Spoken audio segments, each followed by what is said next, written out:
셀트리온 램시마 SC가 유럽 판매 허가를 받았다. 이 소식으로 셀트리온 주가가 상승하고 있는데 셀트리온의 유럽 판매 허가 의미는 무엇일까? 바이오시밀러 테마주의 전망 또한 함께 짚어본다.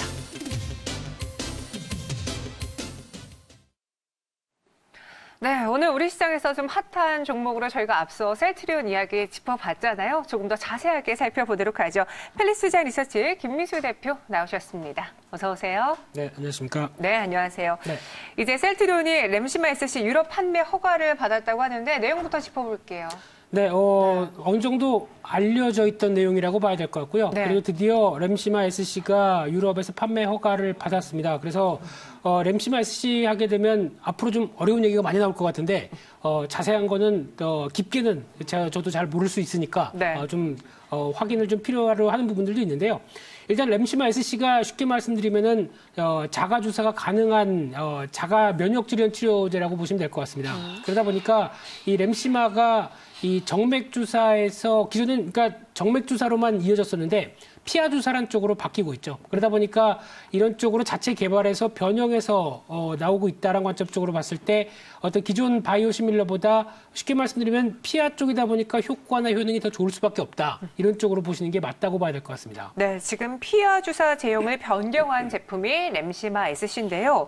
유럽 의약국의 기존 바이오시밀러와 차별화된 승인과 절차를 받았다고 하는데 어떤 네. 점에서의 차별화가 있었습니까? 네, 앵커님도 대본 보고 읽으셔야 되죠. 네, 어렵네요. 예, 어려운 얘기입니다. 네. 그래서 이걸 바이오 베터란 형식으로 어떤 신청이 들어갔다고 보여지고 있는데 네. 그러다 보니까 좀 확장 신청된 차별화된 승인 절차다 이렇게 알려져 있는 상황들인데요. 네. 일단 그래서 독점적인 지위를 이용해서 가격 측면으로 봤었을 때 1차 치료제라고 얘기하고 있는 휴미라나, 엔브렐 그리고 레미케이드보다 좀 더 높은 판매 가격으로 판매가 될 수 있다라고 보여지고 있고요.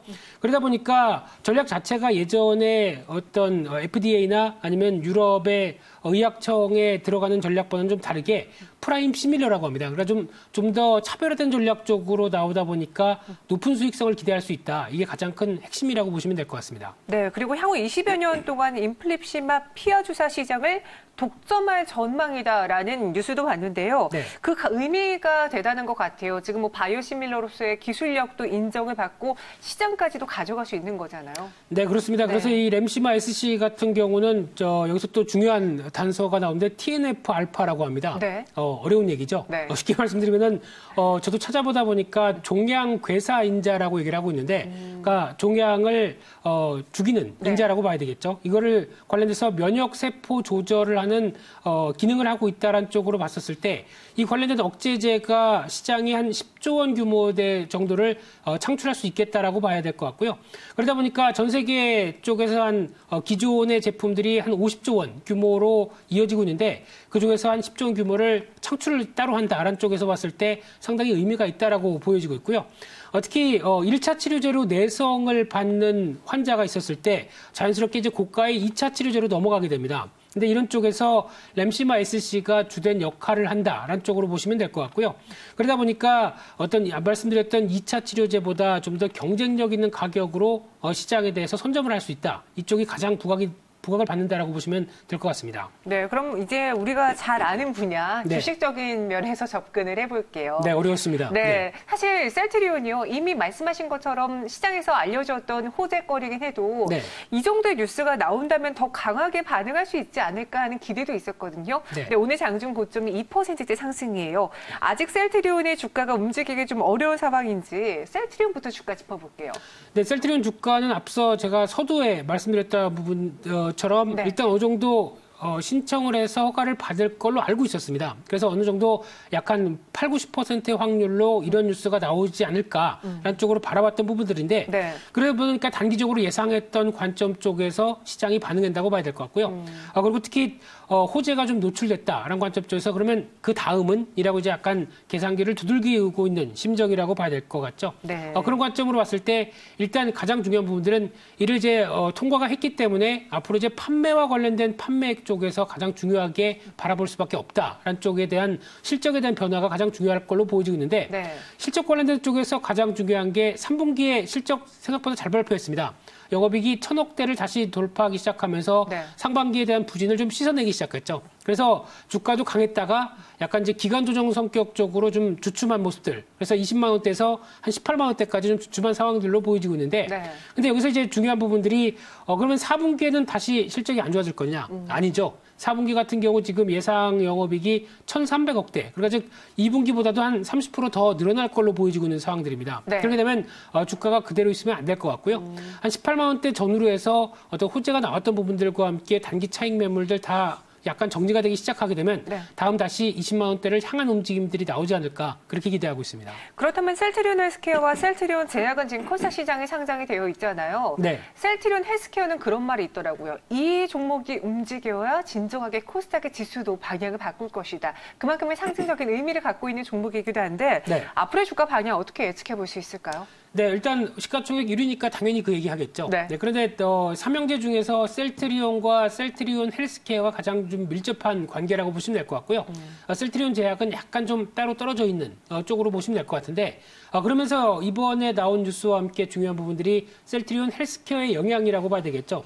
그런 관점으로 봤을 때 이제 셀트리온 제품의 해외 유통이나 마케팅을 한다라는 관점 쪽으로 보게 되면 이번에 램시마 SC와 관련돼서 이제 상반기에 실적이 안 좋았던 대표적인 이유가 직판을 구축하려고 한 거였습니다. 네. 그래서 직접 판매를 위해서 유통망이나 여러 가지 흐름들을 정비한 과정들이 상반기에 나왔다고 하게 되면 정비가 끝나게 되면은 다시 실적에 대해서 직판이다 보니까 오히려 더 나갈 수수료가 없는 관점 쪽에서 더 좋아지겠죠. 그런 관점들이 이제 앞으로 반영되지 않을까로 바라보고 있는 상황들인데 마찬가지로 램시마 SC도 유럽 시장의 14개 법인 쪽으로 해서 이제 직판이 들어갈 걸로 보여지고 있는데 2020년 내년 2월 달에 독일 그리고 3월 달에 영국과 네덜란드 쪽으로 가면서 한 2020년 말이면은 유럽 전역에 판매가 될 걸로 보여지고 있고요. 네. 그러다 보니까 내년 상반기에는 한 6조 4천억대 정도로 이 어떤 면역 억제제 관련된 시장 쪽에 지출을 할 걸로 보여지고 있고요.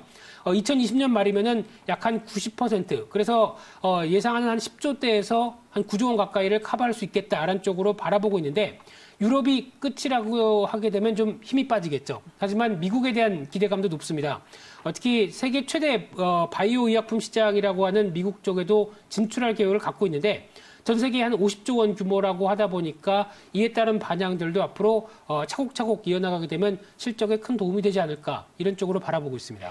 사실 그동안 셀트리온은 이제 판매망을 갖춘 글로벌 제약사들을 통해서 이 바이오시밀러 제품을 해외에 수출하고 판매해 왔었는데 네. 이 바이오시밀러 시장 자체가 좀 충격을 받으면서 셀트리온의 주가도 같이 내린 바 있었거든요. 네. 지금 바이오시밀러의 시장 상황은 어떤지 이를 그래도 타개할 수 있는 프라임 시밀러를 내놓았다라는 점에서 좀 기대해봐도 괜찮을지요. 네, 일단 지금까지 나왔던 바이오시밀러 관련해서 가장 중요한 부분들이 미국의 약가인화 정책이라고 보시면 될 것 같습니다. 네. 이쪽에서 일단 지금 11월 15일 날 이 의료 시스템 가격과 관련돼서 투명성 제고를 위한 행정명령이 발표가 됐고요.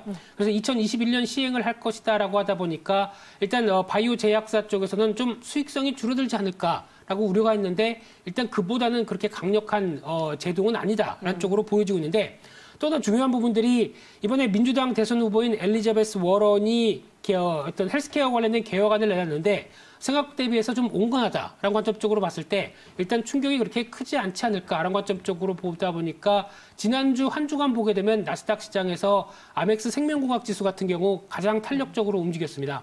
그런 변화가 나오는 만큼 일단 지금 이런 미국 시장에서도 앞으로 가격이나 비용 공개 범위를 좀 확대하면서 가성비를 따지는 모습들이 나온다라고 하게 되면 바이오시밀러가 부각을 받을 수밖에 없겠죠. 그런 관점적으로 봤을 때 아무래도 한국 업체나 국내 업체들이 이런 어떤 미국 시장에 진출했을 때 나올 수 있는 바이오시밀러가 주축이 된 현상으로 본다라고 하게 되면 수요에 대한 기대감과 함께 조금 더 어떤 실적에 대한 변화는 높다라고 봐야 될 것 같고요.